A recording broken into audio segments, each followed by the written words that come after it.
Our story began when I married Michael, the love of my life. It was an enchanting day, surrounded by our loved ones in a small chapel in the town where we grew up. I remember every detail of that day as if it were yesterday: my white dress, Michael's smile as he saw me walking down the aisle, and the tears of joy from our mothers. After the ceremony, we celebrated with a simple reception in my parents' garden. We danced, laughed, and toasted to our future together. A few months after the wedding, Michael suggested we move to his family's farm. His father, John, had been alone since his wife passed away a few years ago, and Michael felt it was his duty to be close to help on the farm. I felt a bit insecure about this big change in our lives. I had grown up in the village and never lived on a farm, but I knew how important this was to Michael, so I accepted with a smile. We packed our things and said goodbye to our families and friends. The farm was a few hours away, so it was a long journey filled with anticipation. Along the way, Michael told me stories of his childhood on the farm, how he helped his father with the animals and the crops. I could see the passion and love he had for that place. When we arrived, John greeted us with a warm hug. He was a tall, robust man with calloused hands from hard work on the farm. Despite the sadness in his eyes from losing his wife, he welcomed us with a genuine smile. He showed us the house where we would live, a charming wooden structure with a large porch overlooking the vast green fields. As we unpacked and settled into our new home, I couldn't help but feel a mix of emotions. On one hand, I was excited to start this new adventure with Michael, but on the other, I felt a bit out of place in this unfamiliar environment. However, I was determined to make it work for Michael and our family. What I didn't know at the time was that this move would mark the beginning of a series of events that would change my life forever, testing my marriage, my values, and everything I thought I knew about love and loyalty. The first few weeks on the farm were a period of adjustment for me. Accustomed to village life, I had to quickly learn to adapt to the rhythm and demands of farm life. Michael, on the other hand, seemed to be in his element. He woke up early every morning, eager to start the day's work with his father while I took care of household chores, cooked, cleaned, and tried to make our house a cozy home. I also helped John in the garden, slowly learning about the different vegetables and herbs they cultivated. With Michael spending more and more time in the fields, John and I began to spend more time together. At first, it was just small interactions, a good morning greeting or a shared cup of coffee in the afternoon. But over time, our conversations grew longer and more personal. John told me about his youth, how he met Michael's mother, and how they built the farm from scratch. He spoke of her with so much love and longing that I couldn't help but feel moved. In return, I told him about my life in the city, my dreams, and my hopes for the future with Michael. Without realizing it, I began to look forward to these moments with John. His presence was comforting. He always had a kind word, a joke to make me laugh, or a shoulder to lean on. I remember a day when Michael had to go to town to buy spare parts for the tractor. John and I spent the entire afternoon in the garden, harvesting vegetables and talking about life. When the sun began to set, we sat on the porch, sipping iced tea and admiring the colors of the sunset. In that moment, I felt a connection with John that I couldn't explain, a sense of comfort and mutual understanding. Looking back, I can see that it was in that moment that things began to change between us. What started as a simple friendship between a daughter-in-law and her father-in-law was slowly transforming into something deeper and more complicated. At the time, however, I was too blind to see it, too absorbed in the warmth and attention that John now offered me. I realized that I was walking a dangerous line that threatened to destroy everything I had built with Michael, but at the time, immersed in my own loneliness and need for connection, I couldn't, or didn't want to, see the warning signs. I let myself be carried away by a current of emotions, unaware that I was heading towards turbulent waters that would soon threaten to drown me. One day, when Michael went to town for supplies, John and I found ourselves alone at home. It was a hot summer day, and the air was heavy with a tension that had been building between us for weeks, perhaps even months. I decided to make fresh lemonade to cool off. As I squeezed the lemons, I felt John's gaze on me. It was a look I had been noticing more and more, something that made me feel both uncomfortable and excited. I tried to ignore it, focusing on the task at hand, but when I finished and offered him a glass, our fingers touched, sending an electric current through my body. Sitting at the kitchen table, we drank in silence, but the air was thick with unspoken words and repressed desires. Finally, John broke the silence. "Emma, there's something I need to tell you," he began, his voice low and rough. "I know this is wrong, but I can't keep pretending that I don't feel anything for you." His words surprised me, though I had always known, in some way, that he felt something for me.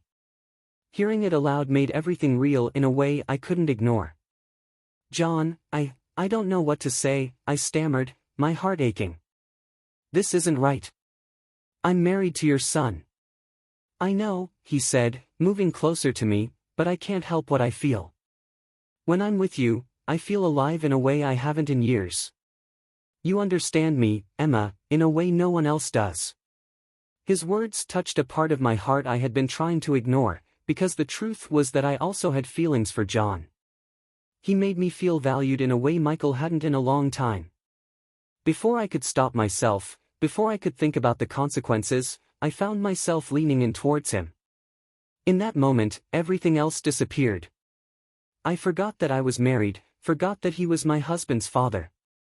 I could only think about the feeling of his lips on mine, his hands caressing my skin, the fire burning inside me. We lost ourselves in the moment, in the passion that had been building between us all this time. We made love right there on the kitchen table, with a desperation and need I had never felt before. As we lay together, trying to catch our breath, the reality of what we had done began to sink in. I had betrayed my husband, crossed a line that could never be uncrossed. But looking into John's eyes, seeing the love and tenderness there, I couldn't completely regret it. That day marked a turning point in our lives. We knew that nothing would ever be the same. What we were doing was wrong, but we couldn't deny the feelings that had grown between us. From that moment on, we embarked on a secret romance, stealing moments together. Whenever we could. We lived for the brief instances of happiness that our forbidden love brought us. But deep down, I knew this couldn't last. I knew we were playing with fire and that eventually, someone would get burned. What I didn't know was how high the price would be that we would have to pay for our brief moments of passion. In the following months, John and I gave ourselves over to our secret romance, taking every opportunity to be together. Every stolen moment, every brief encounter when Michael was busy in the fields or had left the farm, we found ourselves in the barn, in the cornfields, in any place where we could share a moment of intimacy. Every time we were together, the outside world disappeared. It was just the two of us, lost in our love and the connection we had forged. I remember one day in particular. Michael had gone to town for a meeting with other farmers in the region, and I seized the opportunity to have a picnic in the meadow behind the house. We laid out a blanket under a large oak tree and lay there, enjoying the food I had prepared and each other's company. As we lay there, with John's head in my lap, I felt happier than I had in a long time. With him, I could be completely myself, without having to pretend or hide any part of me. It was an intoxicating feeling. "I wish we could stay here forever," I whispered, stroking his hair. "Just you and me, with no worries, no need to hide." John sighed. "I know, love. I would give anything to be able to be with you like this all the time, without having to steal these moments." But we both knew that was impossible. I was still married to Michael, and John was his father. What we were doing wasn't just morally questionable, it also had the potential to destroy our family. Despite this, we couldn't stop seeing each other.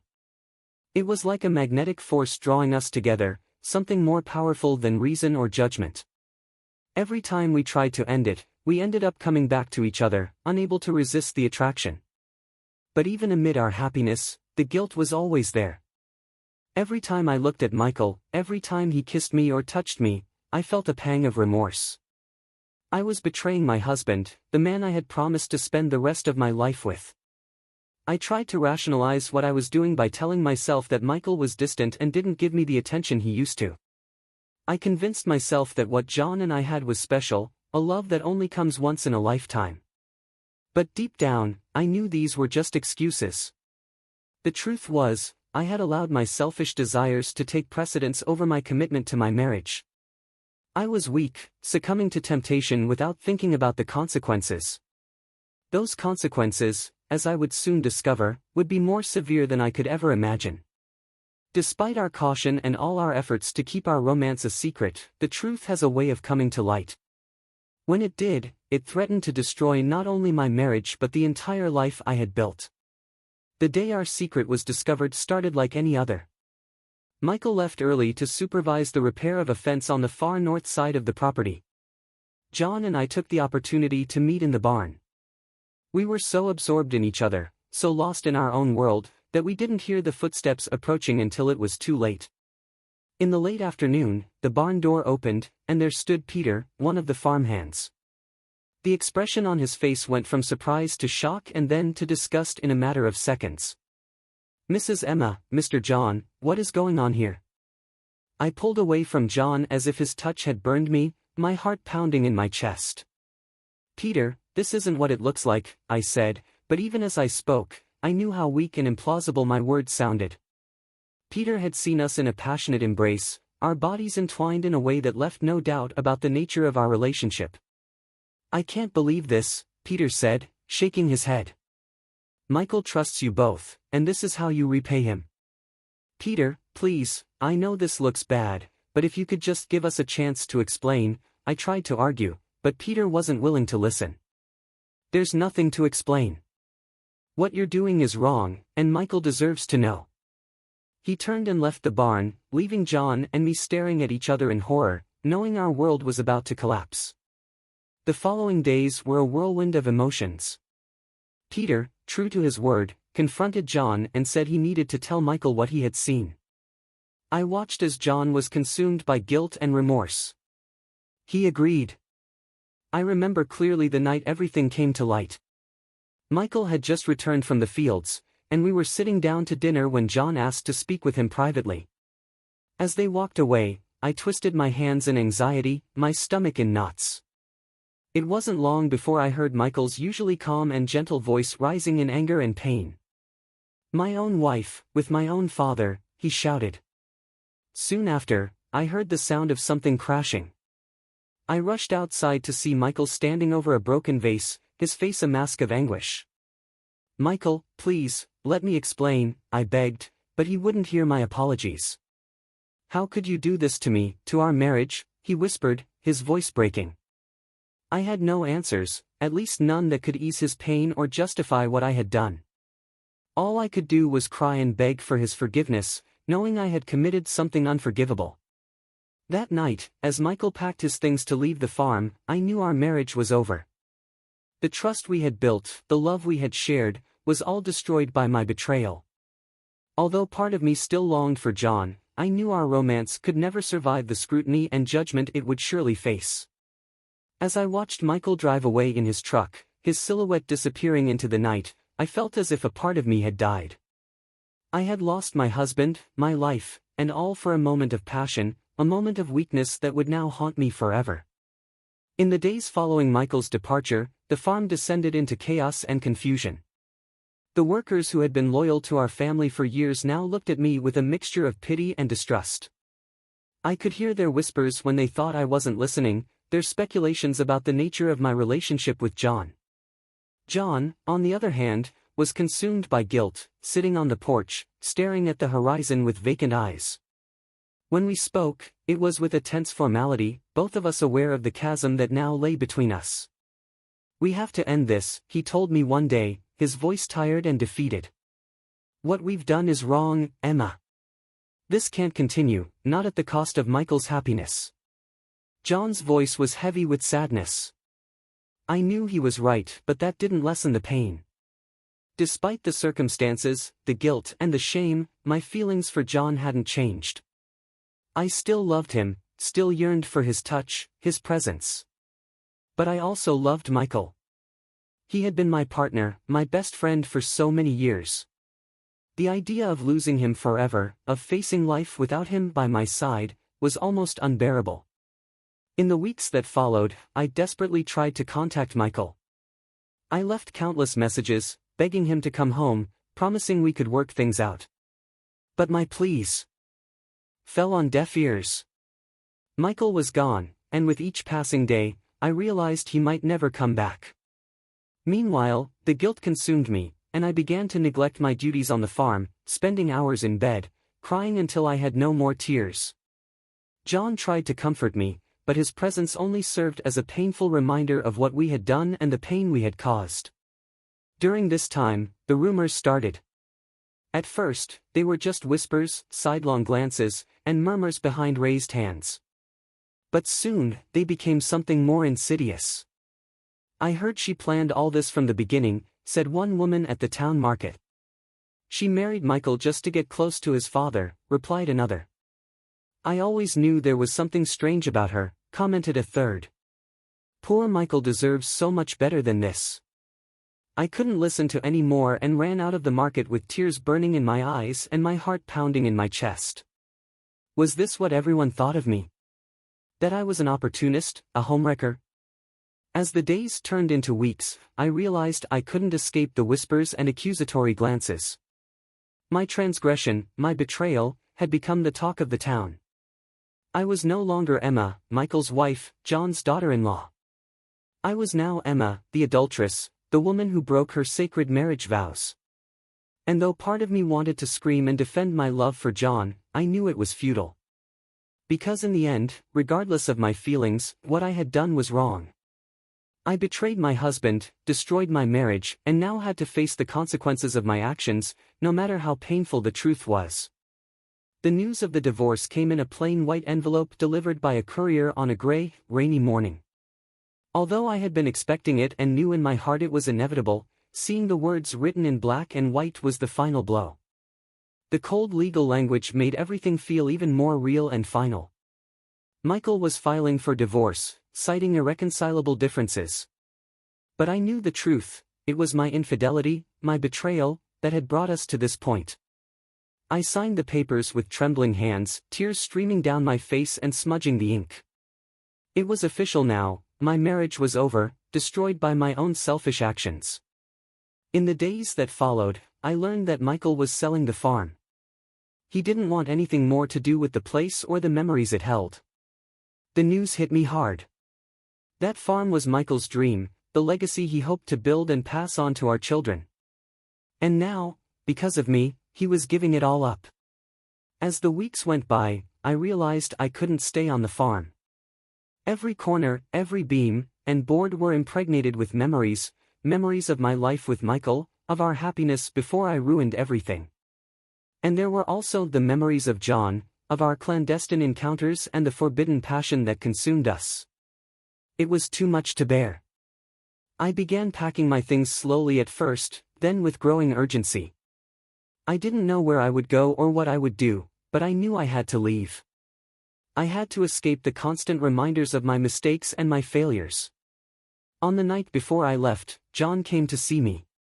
He looked like he had aged years in the past few months, the weight of our guilt and pain etched into his face. "You don't have to do this," he said, his voice rough with emotion. "You could stay. We could try." But I shook my head, tears filling my eyes. "We can't, John. What we had was a mistake, a beautiful and passionate mistake, but still a mistake. I need to go. I need to find a way to live with what we've done." He didn't argue, perhaps recognizing the truth in my words. Instead, he hugged me tightly, with a force and desperation that made it feel like he was trying to protect me from all the pain and regret we carried. For a moment, I allowed myself to get lost in his embrace one last time. But we both knew that this was the end. Our love, as powerful and consuming as it had been, could not survive the light of day. I was tainted, poisoned by guilt and betrayal. I wiped my tears and, with a final goodbye, a last look at the life I had so completely destroyed, I left, heading toward an uncertain future but hoping that it might bring, if not happiness, at least a bit of peace. It's been almost a year since I left the farm, since my life shattered into a million irreparable pieces. It has been a year of introspection, of pain, and slowly, of acceptance. After leaving, I wandered aimlessly for a while, taking odd jobs wherever I could find them, waitressing in a roadside diner, housekeeping in a cheap motel. I never stayed long in one place, always moving, always searching for something. Perhaps I was looking for a way to escape the memories of my guilt, or maybe I was just searching for a place where I could start over, where I could be someone else, not the woman who betrayed her husband with his father. During this time, I finally heard from Michael. He contacted me through his lawyer to discuss the final details of the divorce, the division of assets, and the sale of the farm. His messages were short, professional, and completely devoid of any personal emotion. It was as if he were communicating with a stranger, not the woman he had shared his life with for years. And maybe I was a stranger to him now.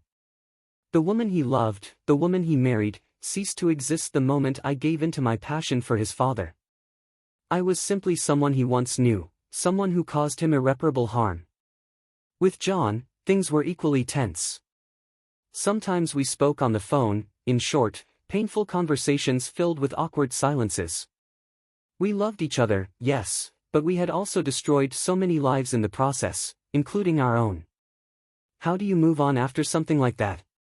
Finally, I found my way back to my hometown.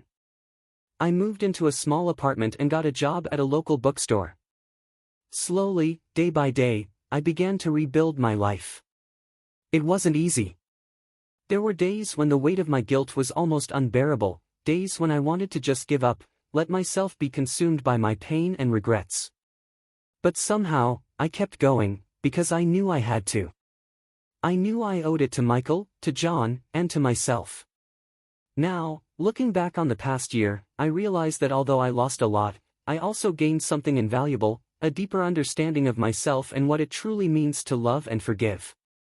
I learned a lot about myself, my strengths and weaknesses, my capacity to love and to hurt. I don't know what the future holds for me. There is still a lot of pain and much to be healed, but for the first time in a long time, I feel a glimmer of hope, a sense that maybe, just maybe, I can find a way to forgive myself and move on. Because in the end, that's all any of us can do, keep going, one day at a time, hoping that the future brings new beginnings and second chances. And who knows, with time, I might find a way to make peace with my past and fully embrace the present. Because yes, I made mistakes that will follow me for the rest of my life, but I also know that I am more than my mistakes and failures. I am a survivor, a fighter, and no matter what life throws at me, I know I will find the strength to face it. One step at a time, one day at a time, I will keep going, because that is what we do, what I must do for Michael, for John, but most of all, for myself. Because in the end, only I can write the rest of my story, and I am determined to make it one of redemption, hope, and self-love.